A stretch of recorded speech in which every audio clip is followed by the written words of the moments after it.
Donc là, nous, l'objectif de cette présentation, c'est encore une fois de vous montrer comment OpenShift peut déployer des applications et peut vous aider dans la mise en place de vos applications sous forme de containers. Donc, je vais brièvement vous présenter OpenShift. Alors, pour ceux qui ont déjà suivi les websem précédents, je suis désolé, ça fera un peu redondance.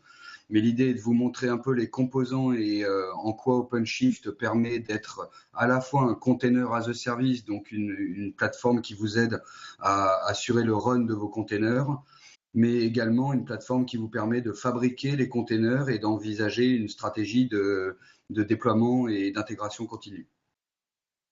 Donc OpenShift, la problématique est la suivante, c'est pour ceux qui ont déjà utilisé Docker, vous avez dû déjà être confronté à cette commande que vous voyez à l'écran, Docker build.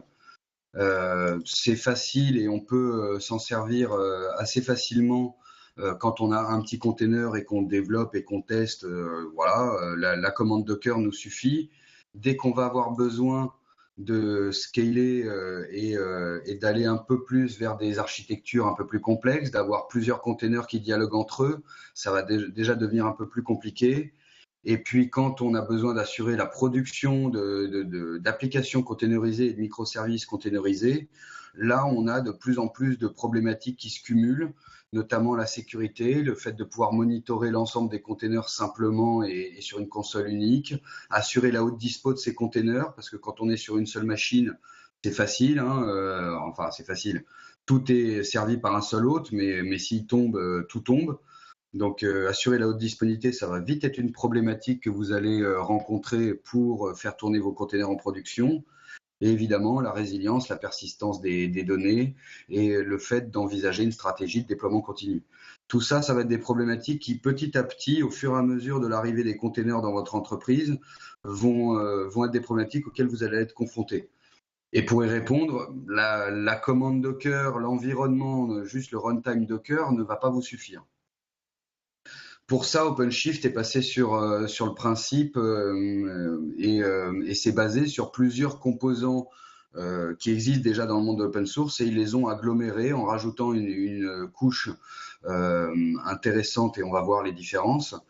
Notamment, ça s'appuie sur Docker évidemment. Hein, c'est le format de container qui a été choisi et retenu par Red Hat dans la solution OpenShift. Donc c'est pas du Rocket, du LXC ou autre chose, mais ce sera Docker qui est quand même devenu un standard de facto, et la solution d'orchestration Kubernetes, qui permet d'orchestrer des containers.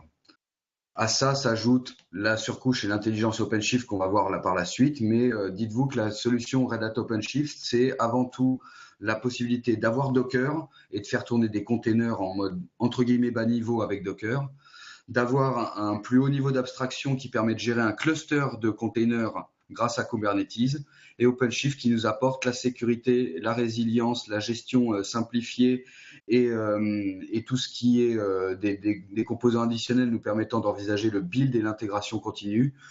Ça, c'est OpenShift qui va l'apporter. Si on regarde un petit peu l'architecture de la plateforme OpenShift, elle va être composée de masters et de nodes. Les masters sont là pour orchestrer, les nodes sont là pour exécuter, pour faire tourner les containers. Et autour de cette architecture master node, qui en fonction de la taille de votre cluster doit être bien dimensionnée, on va trouver évidemment une infrastructure plus bas niveau qui peut être physique, virtuelle, du cloud privé, du code public, peu importe. Une gestion du stockage, et on verra que le stockage est une composante évidemment essentielle de la persistance des données, donc des problématiques liées aux containers. Et ça, Kubernetes et OpenShift nous apportent une aide là-dessus. Et toute une couche de routage et de réseau qui va nous permettre de gérer facilement la sécurité, le cloisonnement, l'isolation en termes de réseau et l'exposition de nos containers vers le grand public, vers nos publics cibles. Et de l'autre côté, on va avoir évidemment les développeurs et les opérationnels, les développeurs qui interagissent avec OpenShift au travers de leurs outils de gestion de code source, Git, Subversion et autres, Mercurial & Co,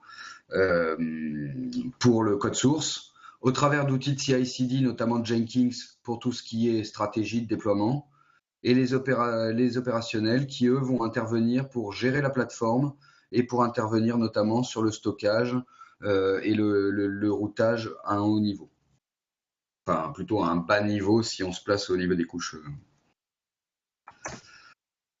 Donc ça, c'est l'avantage de cette architecture. Elle nous permet d'imaginer qu'en cas de défaillance d'un nœud et donc d'un ensemble de containers applicatifs qui peuvent couvrir plusieurs applications d'ailleurs, OpenShift va nous permettre de nous garantir qu'on va avoir une exécution toujours possible d'un container applicatif, et grâce au load balancing dynamique géré par OpenShift, on va avoir la possibilité de garantir le fait qu'une application reste disponible malgré la défaillance d'un hôte ou de plusieurs hôtes, tout dépend de la taille de votre cluster, à l'intérieur d'un environnement OpenShift et d'une plateforme as a service gérée par OpenShift. Ça inclut des outils de monitoring. On pourra rentrer dans le détail si certains d'entre vous ont des problématiques là-dessus ou des réflexions là-dessus, mais on peut avoir du monitoring intégré dans OpenShift et s'intégrer avec des outils extérieurs de monitoring. Intégré à OpenShift, on va avoir Okular qui nous permet de gérer un petit peu tout ce qui est Metrics, et puis Fluent, Kibana et Elasticsearch pour tout ce qui va être log, corrélation de log et analyse un petit peu du comportement des applications des containers. Si on rentre un petit peu plus dans le détail de l'architecture d'OpenShift, vous allez voir, et là cette slide vous le présente et vous le détaille, que le master va avoir plusieurs rôles. Déjà servir d'API, puisque c'est un mode client-serveur et tous les clients OpenShift se connectent à l'API et donnent des ordres au travers de l'API. Donc l'API est fondamentale. Ça va être également, les masters vont s'occuper de gérer tout ce qui est ETCD, qui est une sorte, alors je le mets bien entre guillemets, de bus de message qui va permettre à tous les nœuds et les masters de partager un même environnement d'objets et de partager les états de chaque composant qui sont exécutés à l'intérieur d'OpenShift. Le master sera également un contrôleur et il sera chargé de réagir aux événements de l'API, réagir aux événements de TCD et prendre des décisions, donner des ordres aux nœuds. Il inclut également un scheduler pour faire la même chose et interagir de la même manière, mais basé sur le temps et non pas basé sur des événements. Et puis, il va nous permettre de fournir également une console, un proxy et assurer de la haute disponibilité entre tous ces composants. Ça fait partie des avantages et des fonctionnalités apportées par OpenShift qu'on n'aura pas avec Kubernetes uniquement ou avec Docker uniquement. Les nodes, eux, sont beaucoup plus légers puisqu'ils partagent également etcd histoire de recevoir les événements, de voir l'état des objets et de pouvoir interagir avec. Mais ensuite, ils sont basés et ils vont contenir uniquement Docker, exécuter des containers, et parmi ces containers, il y aura des containers pour gérer le monitoring, il y aura des containers pour gérer le réseau et le routage, et puis le stockage sera géré directement au niveau de chaque nœud, et ensuite en fonction du type de stockage que vous choisissez, NFS étant une techno supportée, mais on a également Ceph, Gluster qui vont nous permettre en plus d'assurer de la réplication au niveau du stockage. Donc là, c'est d'autres technologies, mais qui vont nous permettre également de répliquer les données stockées et de les partager au travers des nœuds. Tout ça, c'est des problématiques qui vont être traitées au niveau de chaque node. Le master orchestre, les nodes sont là pour exécuter et assurer que l'exécution soit la plus cohérente et intègre possible. Maintenant, si on ne se base pas au niveau des éléments ou des nœuds de l'architecture, mais si on se base au niveau des fonctionnalités apportées par OpenShift, on verra qu'elle nous permet, et OpenShift nous permet de s'intégrer avec tous les gestionnaires de code source. Il va nous offrir des possibilités, des capacités de CIM, donc Container Image Management. Il sera capable de gérer le cycle de vie de la fabrication d'une image. C'est pas quelque chose d'obligatoire, mais c'est quelque chose qu'on va pouvoir utiliser quand on utilise vraiment au maximum et qu'on pousse au maximum la stratégie de déploiement continu. OpenShift va nous apporter également des fonctionnalités de travail collaboratif, une notion de cloisonnement au niveau des projets et puis la sécurité et l'accès des utilisateurs à ces projets. Alors, c'est pas du collaboratif vraiment au sens où on va partager des tickets, on va pouvoir gérer tout ça. Ça, ce sera géré par des outils extérieurs, GitLab ou dans le monde open source, GitLab, GitHub. Sinon, vous trouverez également la possibilité de l'intégrer avec des ServiceNow ou ce type de choses. Là, ça demande du travail et du service, mais on a la possibilité de l'intégrer avec des outils extérieurs. Autre composante essentielle d'OpenShift, ce sera le storage management et la capacité de gérer plusieurs backends de stockage et de les présenter à nos containers de manière simple, avec un mécanisme assez simple de requête et d'approbation ou de fourniture du service de stockage. C'est également OpenShift qui s'occupera en dialogue avec Kubernetes d'orchestrer tout ça. Et puis, parmi les composantes d'OpenShift, on trouvera une console de management et différents outils de management, une API, un client à la ligne de commande et une web console, du monitoring et la possibilité d'interfacer ça dans vos scripts avec une API assez riche et extrêmement riche puisque toutes les fonctionnalités sont pilotables au travers de l'API. N'hésitez pas, hein, si vous avez des questions au fur et à mesure, à les poser quand elles viennent, et puis j'y répondrai à la fin. Alors, cette slide est assez importante puisque ça va vous placer tous les différents composants utilisés à l'intérieur d'OpenShift. Donc là, on est vraiment dans le fonctionnement d'OpenShift. Et parmi les éléments primordiaux ou principaux qu'OpenShift va demander, c'est évidemment d'avoir accès à un registre, stocker des images dans un registre, et avoir accès à Internet, évidemment. On peut imaginer OpenShift en mode totalement privé, mais il va falloir restreindre ses utilisations. Totalement privé, je veux dire découpé d'Internet. Une fois qu'on a un registre, OpenShift va avoir un premier concept, et ça c'est un concept OpenShift qui s'appelle les images stream et les images tags, qui est en gros des méta-informations liées à notre registre et à la manière dont on va accéder aux images, aux différents layers pour ceux qui connaissent Docker déjà. Ensuite, OpenShift va nous proposer plusieurs stratégies de déploiement. L'une d'entre elles, c'est ce qui s'appelle les stateful sets. C'est propre à OpenShift et à Kubernetes, mais ça va nous permettre de déployer ce que OpenShift appelle des pods, ou Kubernetes appelle des pods, et les pods étant un ou plusieurs containers qui travaillent ensemble et qui forment un tout cohérent, un ensemble cohérent.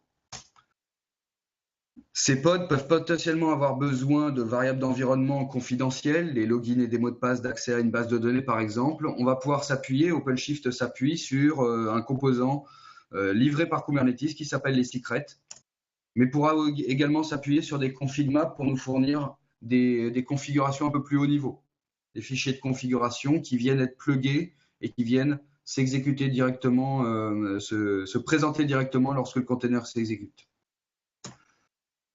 Autre composant apporté par Kubernetes et utilisé par OpenShift, c'est ce qui s'appelle les Private Volume Claims, PVC en raccourci, qui vont être en gros une demande de la part du pod d'avoir besoin de persistance de stockage. Je demande 2 gigas en SSD par exemple, c'est ce qu'on va décrire dans un PVC. Et de l'autre côté, les opérationnels doivent fournir un private volume ou avoir provisionné un private volume de 2 gigas sur du disque SSD ou sur tel type de qualité de stockage. C'est les opérationnels qui s'occupent de gérer le storage backend, donc la manière dont le stockage va être géré, et les private volumes. Les développeurs vont par contre demander, quand ils utilisent OpenShift ou Kubernetes, le type de stockage et la qualité de service demandée. Tout ça, c'est des objets orchestrés par OpenShift, certes qui viennent de Kubernetes, c'est pour ça qu'ils sont en bleu et présentés avec le logo Kubernetes, mais ils sont orchestrés par OpenShift. Et ils vont nous permettre de fournir un container avec du stockage persistant et des mots de passe plus ou moins confidentiels qui sont directement injectés lors de l'exécution du container, permettant de garantir une sécurité d'information. Une fois qu'on a un pod, OpenShift nous apporte un autre composant qui hérite directement de Kubernetes, c'est ce qui s'appelle les services et qui vont permettre de donner une adresse IP à ces pods, donc de les joindre à l'intérieur d'un même projet. Et ce service va pouvoir potentiellement être dérivé d'un service qui vient d'Internet. Une autre stratégie de déploiement qu'on peut avoir et qu'on trouve dans OpenShift, c'est ce qui s'appelle le deploy config et qui va être capable de gérer cette fois plusieurs pods et le fait d'avoir plusieurs containers qui s'exécutent sur plusieurs nœuds, de les exposer au travers d'un service load balancé, de les relier à d'autres services et de leur permettre de communiquer avec un autre pod, et eux également de faire appel au même secret config map et de demander de la persistance de stockage comme un stateful set. Tout ça nous permet d'imaginer d'avoir des applications basées sur des containers, résilients et répliqués sur plusieurs nœuds qui vont tous partager les mêmes informations persistantes et partager les mêmes secrets. Ça permet vraiment de fournir une architecture de microservices que l'on va pouvoir exécuter et qui va travailler ensemble de concert. Et quand on va voir l'exposer à l'extérieur, OpenShift nous offre un autre composant qui est intéressant et qui est vraiment propre à OpenShift. Ça s'appelle les routes, qui vont permettre d'associer un nom de domaine à un service et du coup l'exposer vers Internet pour permettre à notre population et nos utilisateurs de venir consulter et utiliser cette application. Donc vous voyez là avec toute cette partie ce que nous apporte OpenShift et comment OpenShift utilise Kubernetes pour orchestrer le run, le déploiement et l'exécution de containers. Donc cette partie, c'est vraiment le container as a service. Et là, OpenShift va nous apporter également d'autres composants permettant d'assurer l'intégration continue et le déploiement continu, notamment un composant essentiel qui s'appelle le build config, qui va nous permettre d'intégrer, de travailler avec un code source qui vient d'un SCM, Git, Subversion, etc., de venir l'associer et l'injecter à l'intérieur d'une image de container et de le publier sous forme d'image stream. Le fait de le publier sous forme d'image stream va entraîner le redéploiement d'une nouvelle version de l'application et la mise à jour de l'application, qui nous permet d'avoir de l'intégration continue. Dernier composant ou terminologie OpenShift que vous trouverez et qui est importante, c'est ce qui s'appelle les templates et qui va permettre de rassembler tout ça, rassembler toute cette stratégie de fabrication, de build et de run, complexe ou plus ou moins complexe, au sein d'un même fichier YAML ou JSON qui permettra de reproduire le déploiement de cette application autant de fois qu'on le souhaite en se basant sur des questions qu'on va poser aux utilisateurs. Et grâce à ça, on peut imaginer de fabriquer un catalogue de services extrêmement simple à utiliser où aucune compétence technique n'est nécessaire pour entraîner le redéploiement d'une stack applicative telle que celle décrite dans le schéma. J'espère que, alors c'est extrêmement rapide, mais ça vous place vraiment tous les éléments d'OpenShift, cette slide, et elle est assez importante. Quand on connaît les composants, on voit un peu à quoi tout correspond. Si vous découvrez un peu le fonctionnement d'OpenShift, ça reste un ensemble de composants peut-être abstraits. Mais dites-vous que l'orchestration de tous ces éléments se fait de manière assez simple, toujours au travers de fichiers YAML qui permettent de réutiliser et de reproduire les actions autant de fois qu'on le souhaite. On va utiliser un template tout à l'heure, donc vous verrez un peu comment ça permet après de déployer justement une stack applicative complète très simplement. Bon, je ne reviens pas sur ces différents éléments qu'on a vus un petit peu dans la slide précédente. Si vous voulez, on vous fera passer la présentation PDF, ça vous permettra d'avoir un petit peu les descriptions. Mais l'avantage d'OpenShift, voilà, ça va être de pouvoir fournir à la fois un catalogue d'images aux développeurs pour se baser et baser leur travail et leur développement extrêmement rapidement sur une stack applicative déjà préparée, ou alors de créer votre propre catalogue d'images et de rajouter vos propres images à l'intérieur pour que des chefs de projet ou des utilisateurs un peu plus haut niveau, des utilisateurs métiers, puissent venir déployer de manière autonome leurs applications. Plusieurs cas d'usage du coup découlent de tous ces composants. Soit on a besoin d'OpenShift uniquement pour orchestrer des containers et assurer une résilience de containers. On a besoin d'un container as a service et OpenShift est vraiment une solution qui va vous rassurer sur le run de vos containers, notamment sur tout ce qui est management. Soit on a besoin de faire un petit peu du POC, du test, et on est beaucoup dans le milieu IT, on a besoin de déployer des applications à cycle court, ou dans le milieu de la communication. Ça peut être une plateforme intéressante parce que là, on consomme des applications très facilement, puis on vient les faire mourir, entre guillemets, une semaine après ou 2 semaines après.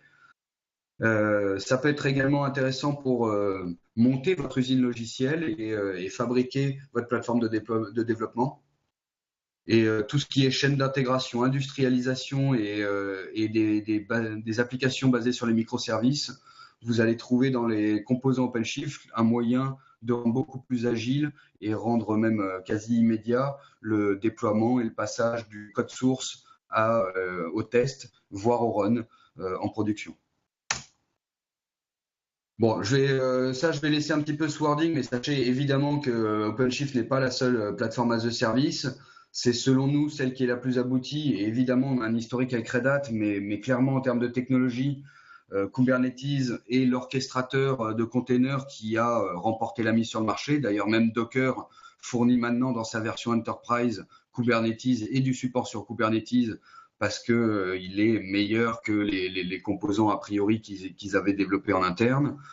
Mais donc c'est un bon choix technologique. Les composants apportés par OpenShift et la manière dont ils ont intégré ces développements dans un Kubernetes qui n'est pas forqué mais qui est le même et supporté par le même Kubernetes que la stack Google, c'est vraiment des choix qui sont intéressants et qui permettent de rassurer les clients sur le run et l'évolution de l'outil.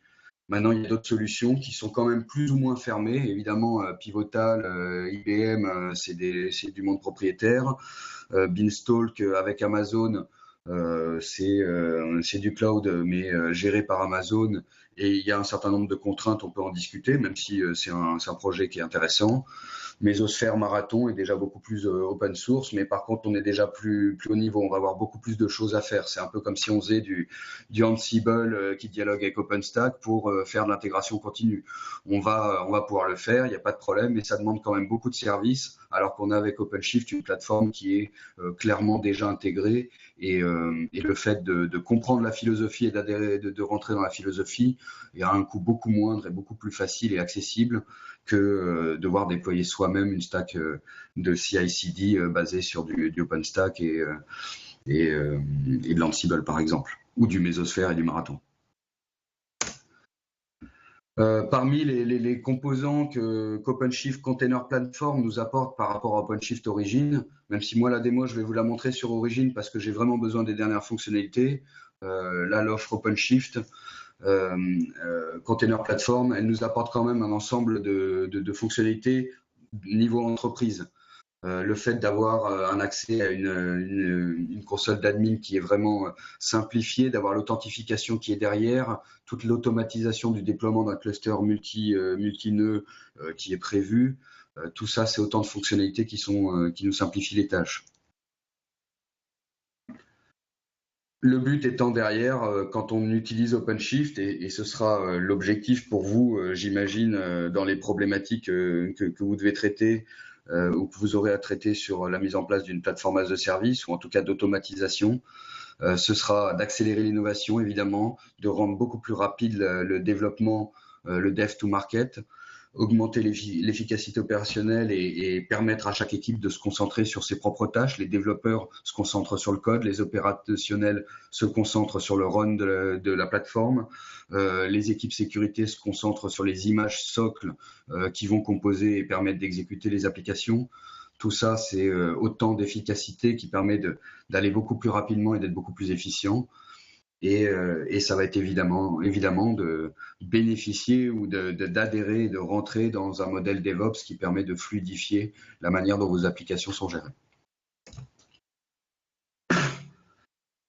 Bon, je vous passe l'écosystème, mais il y a toute une stack évidemment derrière qui va vous permettre de faire tourner OpenShift. Notamment, il va falloir un OS, il va falloir évidemment un moment ou un autre pour vos applications du middleware.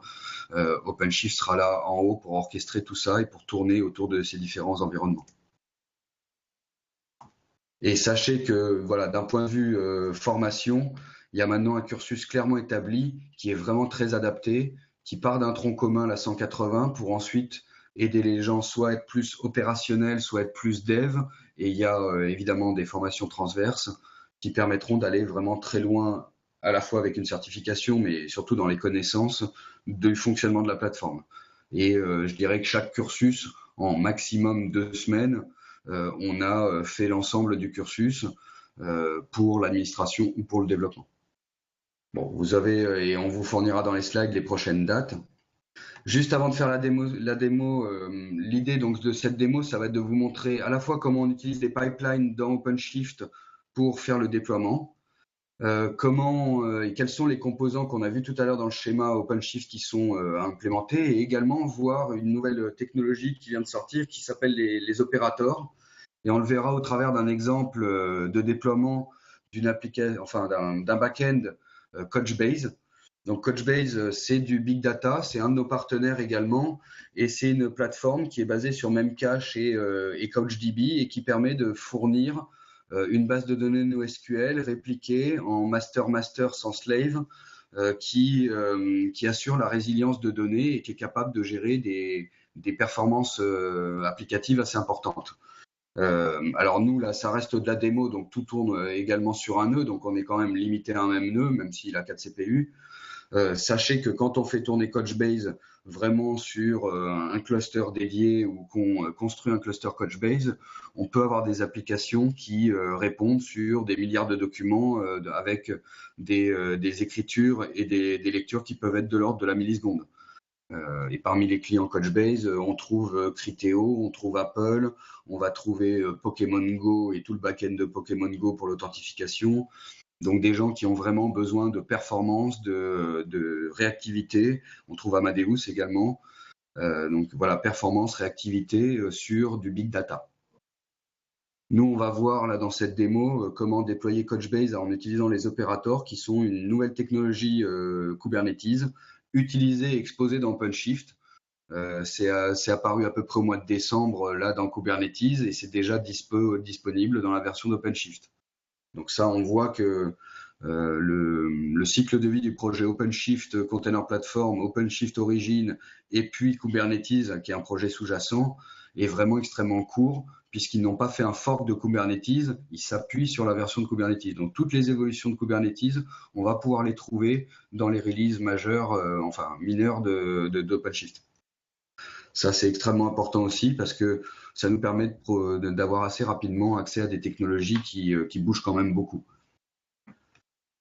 Alors, sur la démo, tout ça est public. Vous pouvez aller sur notre site GitHub et on vous communiquera l'URL. Mais l'idée, ça va être de déployer donc un petit front-end, une base de données basée sur 4 nœuds. Donc, il y aura 4 nœuds Couchbase qui vont s'exécuter. Un petit bot qui s'occupera de se connecter à Twitter et venir récupérer des tweets. Alors lui, il va pas fonctionner parce que Twitter nous a un peu bridé à force de tester. On a eu tendance à un peu trop utiliser leur API.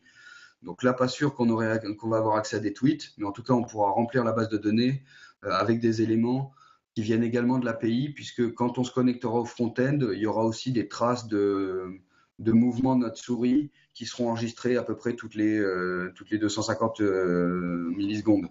Donc ça fait qu'on aura quand même des documents qui vont être créés rien qu'en consultant les pages de l'application et de test.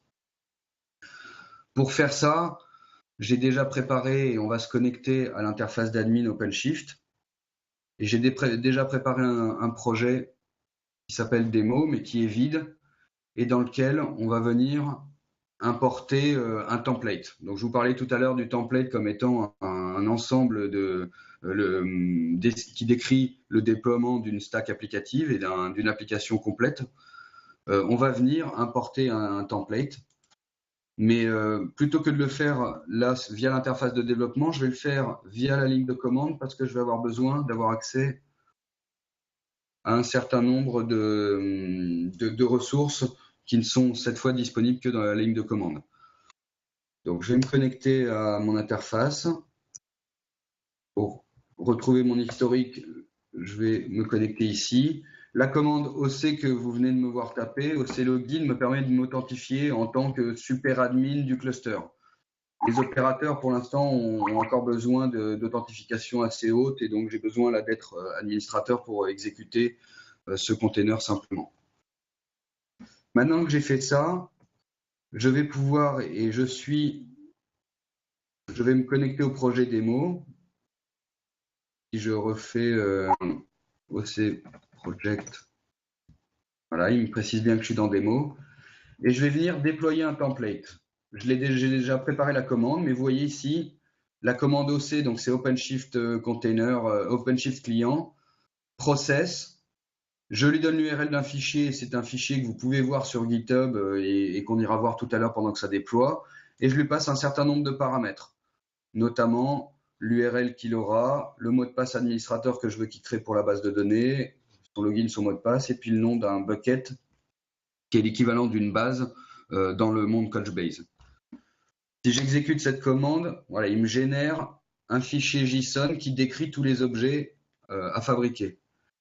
Je vais maintenant appliquer cette commande. Voilà, OCApply-F va me permettre d'appliquer les objets générés et donc de demander leur création. Ça vient de me créer un certain nombre d'objets. Donc là, vous allez retrouver toute la terminologie que je vous ai présentée dans le schéma, des images stream, des secrets pour l'authentification de la base, des build config pour fabriquer les applications et des deployment config pour déployer l'application, des services pour leur donner une adresse IP et des routes qui vont permettre de les exposer ou d'exposer une partie de nos applications vers l'extérieur. Maintenant que tout ça est créé dans mon projet démo, je vais retourner dans mon projet démo. Et vous voyez ici qu'on a un certain nombre de composants qui sont en train de se déployer, notamment le Couchbase Operator. Alors, pour vous expliquer le principe, et là, je lance la démo, et pendant qu'elle tourne, ça va mettre à peu près 10 minutes, je pense, à tout déployer, un petit peu moins, 5 minutes. Je vais vous expliquer ce qui se passe. Le Couchbase Operator, donc c'est en fait un nouveau principe de déploiement. Ça va être un container qui est exécuté par Kubernetes, qui va recevoir un fichier YAML qui lui est propre et qui va lui parler de la technologie qui le concerne, en l'occurrence la Couchbase. Donc ça va nous parler de bucket, de nombre de réplicas, d'authentification Couchbase, etc. Et cet opérateur, ce container, il est chargé de déployer les composants et d'assurer que les composants soient toujours conformes à la description qu'on a donnée. Donc là, ce petit container est un chef d'orchestre et il est en train de déployer, on devrait les voir d'ailleurs ici, il est en train de déployer des nœuds Couchbase. Voilà, là vous voyez, il y a marqué Couchbase Node, le nœud numéro 0, numéro 1, numéro 2, numéro 3. C'est parce que notre opérateur, je lui ai demandé d'avoir un cluster de 4 nœuds Couchbase. Je lui ai demandé ça où? Dans mon fichier template qu'on va consulter ici. Et vous allez voir, même si après les termes ne sont pas forcément, et tout ça c'est un fichier assez complexe, mais vous allez voir qu'au final, il y a une information en YAML extrêmement simple à lire qui est marquée ici. Voilà. Tout ça, c'est une description. Et ici, j'ai précisé, je souhaite avoir un cluster Couchbase qui s'appelle Couchbase Node. Je veux avoir ici, voilà, 2 nœuds qui sont des data services et je veux avoir 2 nœuds qui sont des all services. Il y aura 2 nœuds qui auront plusieurs services Couchbase et 2 nœuds qui auront qu'un seul service Couchbase. On va tout de suite aller voir ce que c'est et à quoi ça correspond, mais en tout cas, dites-vous que j'ai marqué dans un fichier YAML, dans mon template, j'ai dit je veux avoir un cluster avec 2 nœuds d'un certain type, 2 nœuds d'un autre type, telle quantité de mémoire, etc. qui est fournie. Tout ça est fourni dans un fichier YAML et j'ai mon opérateur qui est en train de déployer les nœuds pour s'assurer que le cluster qu'il est en train de livrer, de fabriquer, est conforme à ce que j'ai demandé. Si maintenant je vais aller consulter ce nœud et consulter un peu du Couchbase, j'ai également dans mon template demandé à faire une route qui me permet d'accéder à l'administration. On accède donc à l'administration du cluster Couchbase qui est déployé ou en cours de déploiement. J'utilise le mot de passe que j'ai défini et que j'ai passé sous forme de paramètres lors de mon template. Et là, on accède à l'interface d'administration de Couchbase. On voit qu'on a 4 nœuds actifs. Si je vais regarder les serveurs, je trouve bien 2 serveurs avec des nœuds data et 2 serveurs avec des nœuds qui ont l'air un peu plus complexes, avec plus de services. Et l'ensemble forme un cluster cohérent qui est capable de me fournir 2 buckets, un pour mon environnement de test et un pour mon environnement de prod. On voit même que les buckets ont des configurations différentes puisque mon environnement de test il est éphémère. Si jamais tout mon cluster tombe, je perds mes datas, alors que mon environnement de prod est résilient. Donc là, normalement, vous devriez voir l'administration de Couchbase. Et donc, il y a plusieurs composants. Bon, on ne va pas rentrer dans le détail, mais si vous souhaitez voir un peu comment fonctionne Couchbase, sachez que c'est vraiment un produit extrêmement intéressant qui se marie bien avec OpenShift, mais qui fonctionne également très bien en standalone ou sur du cloud et qui offre vraiment des avantages par rapport à MongoDB, qui est son concurrent principal, on va dire. Mais dans le monde du NoSQL, vous allez avoir une facilité. On le verra peut-être si on a le temps et si vous voulez tout à l'heure. Là, je vois qu'il me reste encore à peu près 8 minutes de démo, donc je vais pas pour l'instant continuer plus sur Couchbase, mais on a même un langage SQL potentiellement qui nous permettra d'avoir accès et de venir utiliser les datas, accéder aux datas en mode SQL ou avec un langage proche du SQL.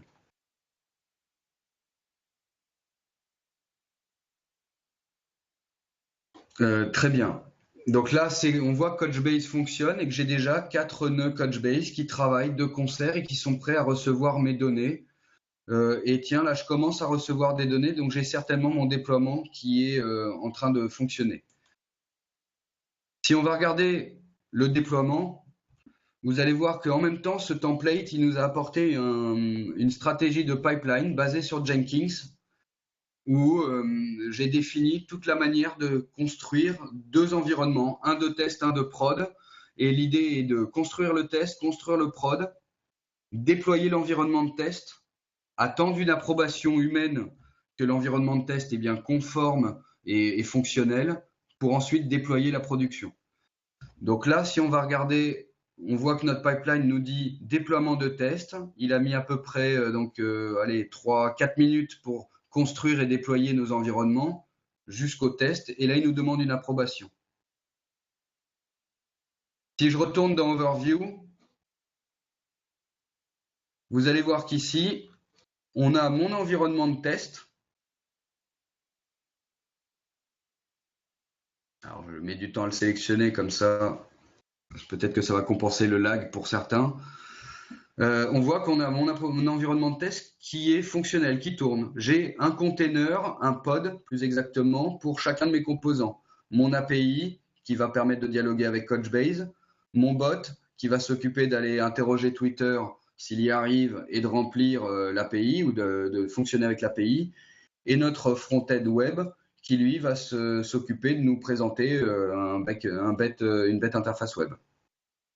On va d'ailleurs aller regarder que cet environnement de test fonctionne. Et on voit que c'est le cas puisqu'il nous dit qu'il est connecté en WebSocket à l'API.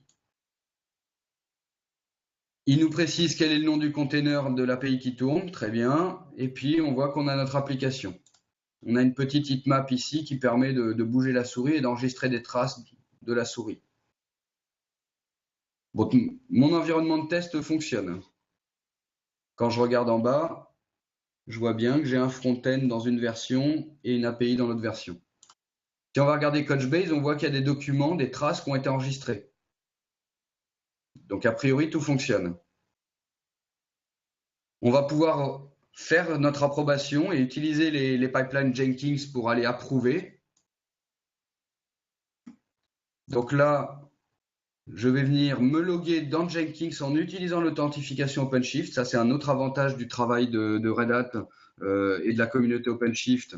C'est d'avoir intégré Jenkins et l'authentification OpenShift dans Jenkins. Je peux utiliser les mêmes credentials pour m'authentifier sur Jenkins que pour m'authentifier sur OpenShift. Et une fois que j'ai autorisé Jenkins à venir utiliser mes permissions,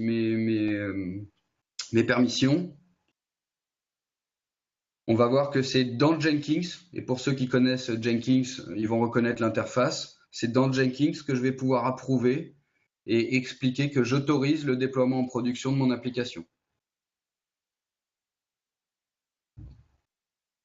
Pendant que Jenkins est en train de se connecter, je vais venir regarder mon application de production. Pour l'instant, elle ne marche pas, normal, j'ai toujours pas approuvé le déploiement. Alors là, ça met un petit peu de temps.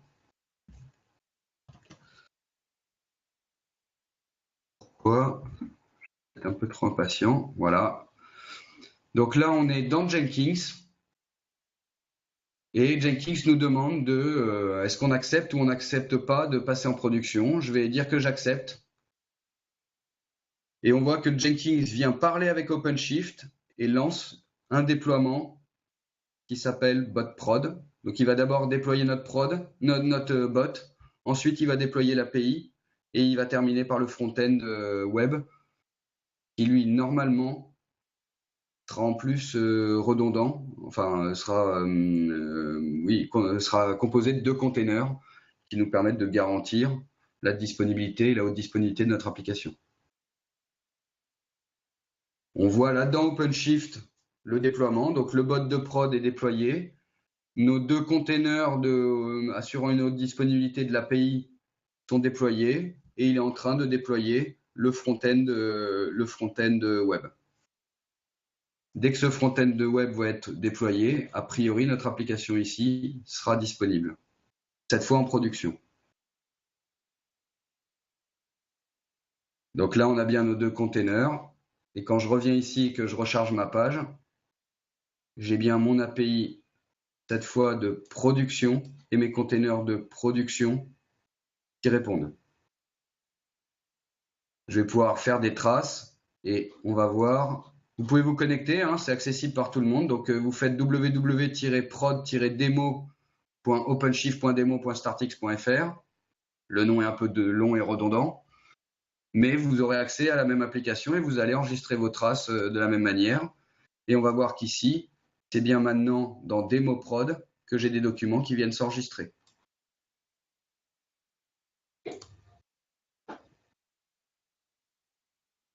Si je regarde ici, j'ai bien une courbe et on voit. Et là, j'ai mes 2 applications qui tournent, à la fois mon environnement de test et mon environnement de prod.